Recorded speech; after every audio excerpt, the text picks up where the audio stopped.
Всем привет! Продолжаю заниматься ремонтом Audi A6 C5 2.4 бензин, как кузов седан. В общем, во время езды очень сильно начало что-то сзади стучать. Я уже начал думать, что, скорее всего, закончились задние амортизаторы, которые я менял где-то год назад. Оказалось, дело не в моторах, а все-таки в глушителе. Смотрите, какой стук.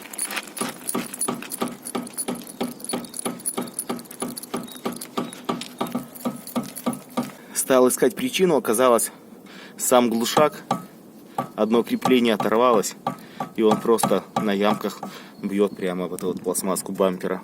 Так, вот наш глушитель, и самое последнее его крепление, вот это вот ухо.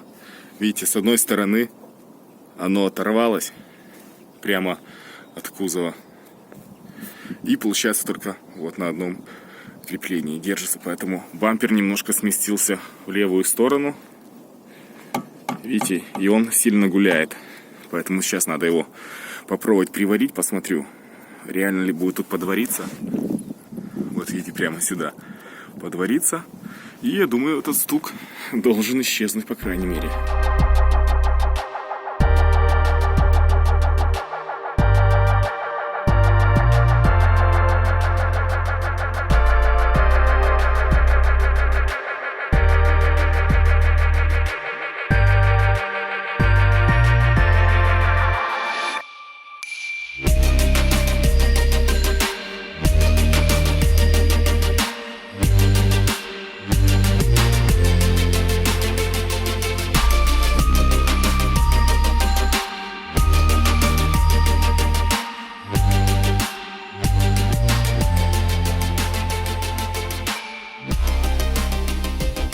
В общем, ситуация такая, этот кронштейн мы кое-как пытались заварить, но так как уже с годами он просто в решето, проржавел, тут нет вообще никакого живого места, на пару дней его приварили, чтобы вообще хоть как-то поездить.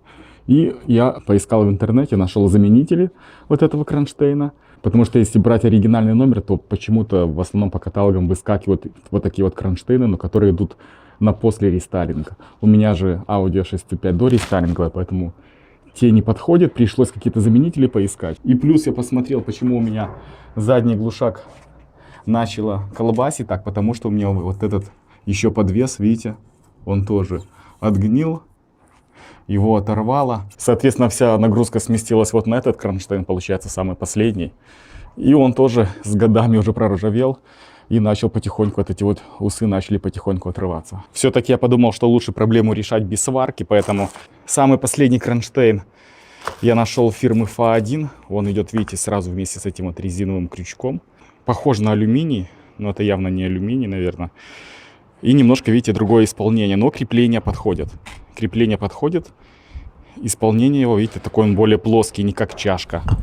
И этой же самой фирмы, смотрите, купил вот этот подвес, который тоже лопнул. Вот такой вот подвесик. Все артикулы этих кронштейнов будут в описании под видео. Теперь снимаю старые кронштейны. Единственное, вот эти вот резинки поснимаю, потому что все-таки, мне кажется, оригинальные резинки намного лучше вот этих аналогов. Ну что, снимаем старые кронштейники и ставим на место новые. Учитывая, что машине уже больше 20 лет, конечно же, откручивается тут все на изи. Очень легко, смотрите. Берем головку на 13, без проблем. Сразу я все это посрывал. Этот вот последний кронштейн на 13 откручивается без проблем. И вот этот небольшой кронштейн тоже, вот я его уже отсюда снял. Вот болты остались, тоже на 13 головка, смотрите. Все откручивается. Это, конечно, только радует. Подвес я снял старый, вот что от него осталось. Резинка в хорошем состоянии, мягенькая, поэтому ее перекинем на новый. То же самое касается резинки от старого опорника. Ее тоже, эту резинку, перекинем сюда.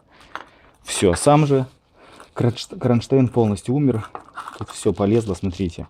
Все, это мы уже сами подваривали туда.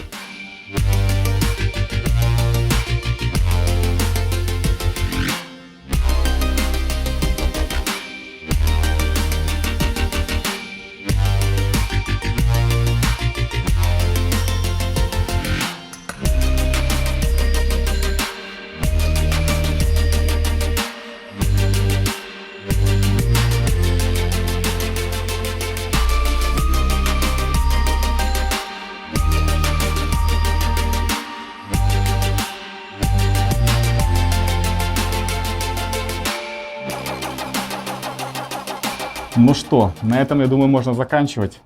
Все эти подвесы, либо кронштейны мы поменяли. Как вы видите, все прекрасно подошло. Единственное, в заднем этом опорнике нам вот эти вот отверстия пришлось немножко рассверлить, потому что вот эти болты сами не пролазили. Ну, тут буквально отверткой их проковырял. Металл довольно-таки мягкий, никаких проблем в этом не было. А так все прекрасно подошло. Все отлично закрутилось. Резинки мы оставили оригинальные, поэтому, думаю, все здесь походит у нас. На этом все. До скорого в следующих видео.